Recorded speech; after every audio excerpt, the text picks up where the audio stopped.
Lisa Carter's breath caught in her throat. The words on the paper blurred, but the signature at the bottom was unmistakable. Terminated. Effective immediately. Richard Hayes leaned back in his chair, arms crossed, a smug grin playing on his lips. "It's nothing personal, Lisa," he said, voice dripping with mock sympathy. "We've decided to go in a different direction. It's just, you're not the right cultural fit." Her fingers tightened around the letter. "Cultural fit," she echoed, her voice barely above a whisper. Richard shrugged. "Leadership requires a certain presence. And, well, let's just say you haven't quite shown that." His eyes flickered with something she couldn't ignore. Superiority. Amusement. The quiet satisfaction of watching her crumble. She forced herself to stay still, though her pulse pounded in her ears. The office around her was silent. Too silent. Every chair was occupied. Every set of eyes carefully looking anywhere but at her. Lisa glanced around, searching for someone, anyone, to speak up, to challenge the absurdity of what was happening. But all she saw were downturned gazes, fingers tapping keyboards, a few hushed whispers exchanged like secrets. Except for one person. Near the back, a phone was angled ever so slightly. Someone was recording. Lisa's heart twisted. They saw it. They knew. And yet no one said a word. Because this wasn't just about her. It never was. It was about a system that thrived on silence. A culture that excused injustice as long as it wasn't happening to them. Richard sighed loudly. "Let's not make this more difficult than it needs to be." "Difficult for who?" Lisa straightened. "I deserve an explanation." Her voice held steady, though a storm brewed beneath the surface. Richard scoffed. "Lisa, there's no need to get emotional." Her nails dug into her palm. "Emotional? I've given this company everything. My work speaks for itself. So tell me, what did I do wrong?" A smirk tugged at the corner of his mouth, as if he was enjoying this. "I don't have to explain myself to you." The finality of it hit her like a punch to the gut. There was no reason, no performance review, no misconduct. Just a decision made behind closed doors. A quiet understanding that she was never meant to rise beyond the level they'd assigned her. Her hands trembled, not with fear, but with fury. "You knew this was wrong the second you called me in here." Richard's smile faltered for a fraction of a second before he waved a dismissive hand. "Security will escort you out." The letter crinkled under her tightening grip. She could feel every eye on her now, the weight of expectation, the silent plea to just take it and go. She refused. Lisa exhaled slowly, then lifted her chin. "You'll regret this." Richard chuckled, but it lacked the same smug confidence. "Lisa, threats won't change anything." "It's not a threat." She stepped forward, meeting his gaze without flinching. "It's a fact." The air in the room thickened, the tension stretching between them. He shifted in his chair. For the first time, his bravado wavered. Lisa turned, walking past the sea of silence, past the eyes too afraid to meet hers. She would not beg. She would not break. She would make sure this moment was not forgotten. Her steps were measured, but her pulse was electric. The door swung open. The cool air hit her skin. Freedom. But this wasn't the end. Not even close. Lisa Carter didn't just meet expectations. She shattered them. A graduate of a top business school, her resume boasted achievements that set her apart. Strategic thinker, problem solver, leader. Every company she worked for saw measurable success under her guidance. "You're exactly what we need," Richard Hayes had told her during her final interview. His smile had been confident, his words laced with the promise of opportunity. Lisa had believed him. With unwavering determination, she stepped into the company, ready to prove herself. What she didn't realize was that hard work wasn't enough. Not here. Months passed, then a year. Lisa worked late nights, delivered flawless presentations, and secured high-value deals. Yet, when promotions rolled around, her name was never mentioned. At first, she told herself she needed to be patient. But then she saw it. Colleagues who had joined after her, with fewer accomplishments, climbing the ranks effortlessly. During one team meeting, she proposed a cost-saving strategy. Richard barely acknowledged it. A week later, that same idea was presented by someone else. Applause filled the room. Lisa's fingers curled under the table. She forced a smile, but inside, a question burned. Why did she always have to fight twice as hard for half the recognition? Richard wasn't openly hostile. He didn't have to be. He overlooked her emails, dismissed her in meetings, and acted as if her presence was inconsequential. Yet, when a junior white employee made a mistake, Richard was quick to guide them, offering mentorship and advice. One afternoon, Lisa approached his desk. I'd like to take on more leadership opportunities. Richard barely looked up. We'll see. Weeks passed. Nothing changed. She watched as another promotion went to someone less qualified, someone Richard had personally taken under his wing. Lisa clenched her teeth. This wasn't oversight. This was deliberate. She had believed for so long that excellence would protect her, that skill and dedication would force the doors open. But the pattern was impossible to ignore. It wasn't just her. Other employees, Black, Latino, women of color, whispered the same frustrations in hushed tones. Promises made, opportunities dangled just out of reach, then snatched away. Lisa looked around the office, really seeing it for the first time. The hierarchy, the carefully curated leadership team, the invisible line she was never meant to cross. Her heart pounded. The system wasn't broken. It was working exactly as intended, and she was done playing by its rules. Lisa Carter? Richard's voice rang out in the meeting room, slow and deliberate. Or is it Liza? Lisa kept her expression neutral. It's Lisa. Richard smirked, flipping through his notes. Right, Lisa. It wasn't the first time.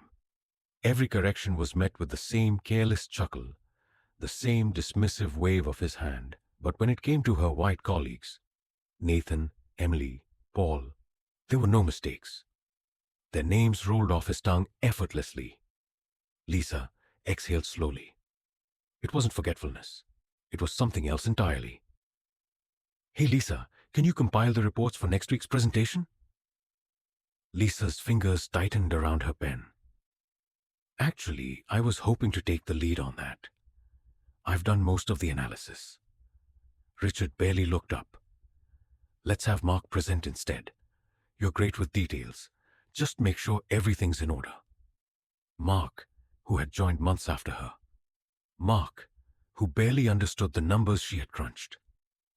She watched as her colleagues tackled major projects, led discussions, made decisions. She, meanwhile, juggled scheduling, note-taking, and tasks far beneath her expertise. Each time she asked for more, Richard's responses were the same. Non-committal, evasive. We'll talk about it later. Let's revisit this in a few months. Later never came. Last night was hilarious. One of her co-workers laughed, nudging another. We have to do that again. Lisa glanced up from her desk. What happened? Oh, just a team dinner, Emily said quickly. Nothing big. It was the third time this month. Happy hours, networking events, casual get-togethers, plans made in hushed conversations, group chats she was never added to. The next day, inside jokes filled the office, widening the gap between her and the rest of the team. No outright exclusion, just the quiet, unspoken kind. The kind that made her feel like an outsider in a place she was supposed to belong. Lisa folded her hands in her lap, keeping her voice steady. I've noticed a pattern. I'm being left out of leadership opportunities. My contributions are overlooked, and I've brought this up before, but nothing changes. The HR rep nodded, a polite smile on her face. I hear you, Lisa, but Richard has a unique leadership style. Maybe he just isn't aware of how he's coming across. Lisa's stomach twisted. So, what can be done? We can have a conversation with him, but are you sure this isn't just a misunderstanding? A misunderstanding? Lisa felt the air leave her lungs. She had expected resistance, but not this. Polite dismissal wrapped in corporate doublespeak. Lisa straightened in her chair as Richard entered the room. This was it, the promotion she had spent years working toward. Richard smiled as he spoke. I'm excited to announce that the senior strategist role will be going to Mark. Lisa's breath caught. Mark. Applause filled the room, but the sound faded into a dull roar in her ears. She had the experience, the results, the qualifications, but none of it had mattered.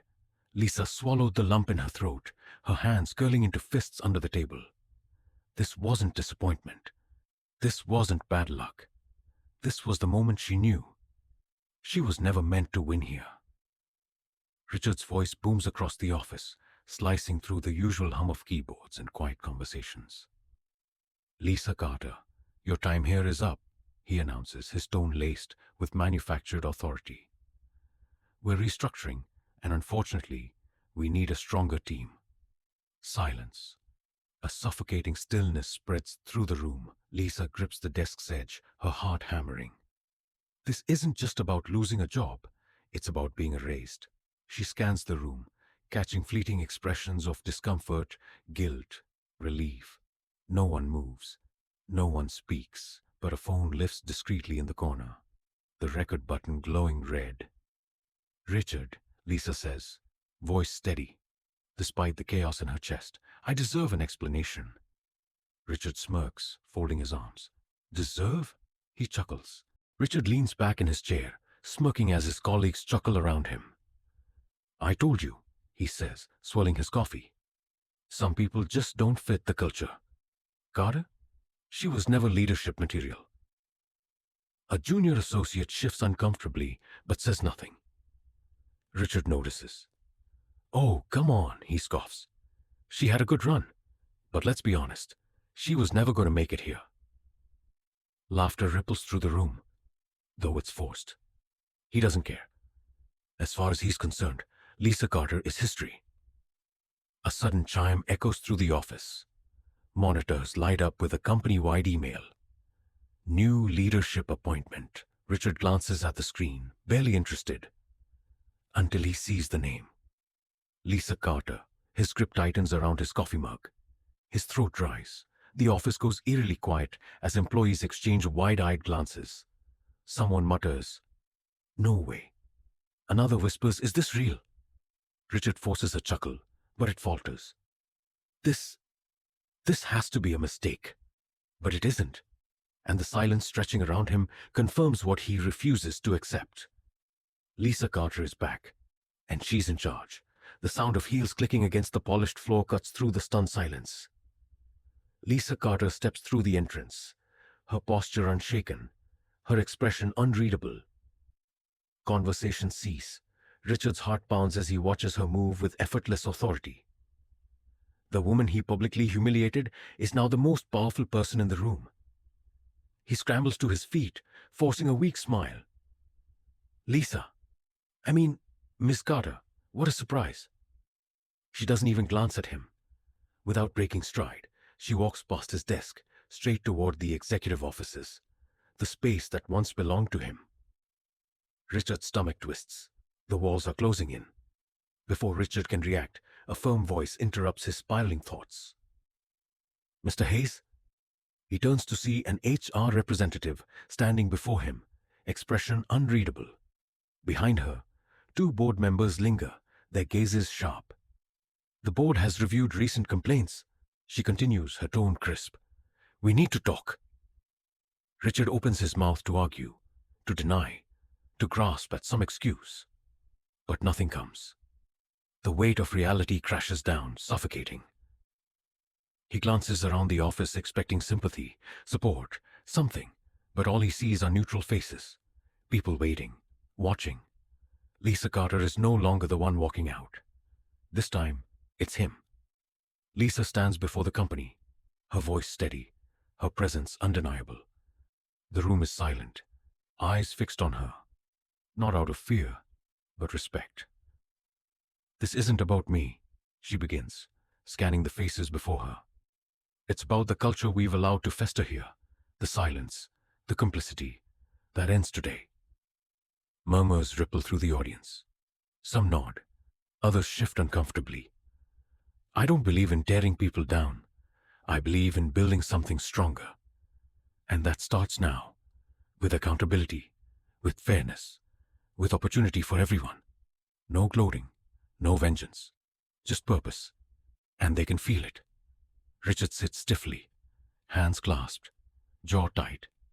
He doesn't need to hear his name to know where this is going. Lisa's gaze never wavers.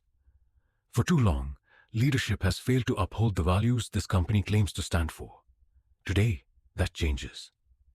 A woman from HR steps forward. Her voice is calm, but final.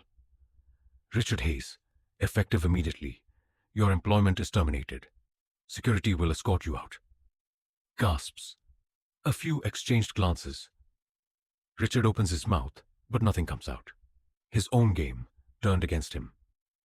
The same walk he forced Lisa to take is now his to endure. As security moves in, he finally speaks. You think this changes anything? Lisa doesn't flinch. It already has. News spreads fast. The video of Lisa's unjust firing had set social media ablaze.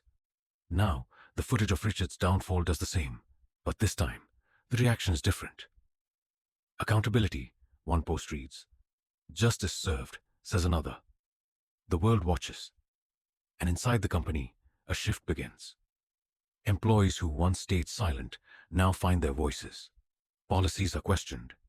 Diversity isn't just a buzzword, it's a demand. This isn't just about Lisa. It never was. Lisa steps forward one last time. This company will no longer be built on exclusion, she says firmly. We rise together, or we fall apart. The applause is deafening. But Lisa knows, the real work is just beginning. Discrimination in the workplace is real, and it happens far too often. Have you ever experienced unfair treatment, been overlooked, or faced subtle biases at work? Your story matters. Share your experiences in the comments below. Let's create a space where voices are heard and change begins. The more we speak up, the more awareness we bring to the fight against injustice. If this story resonated with you, don't stay silent. Like this video to amplify the message, subscribe for more eye-opening stories, and share this with others who need to see it. Together, we can challenge the status quo and demand a future where workplaces are built on fairness, respect, and equality. Change starts with awareness. Let's make a difference.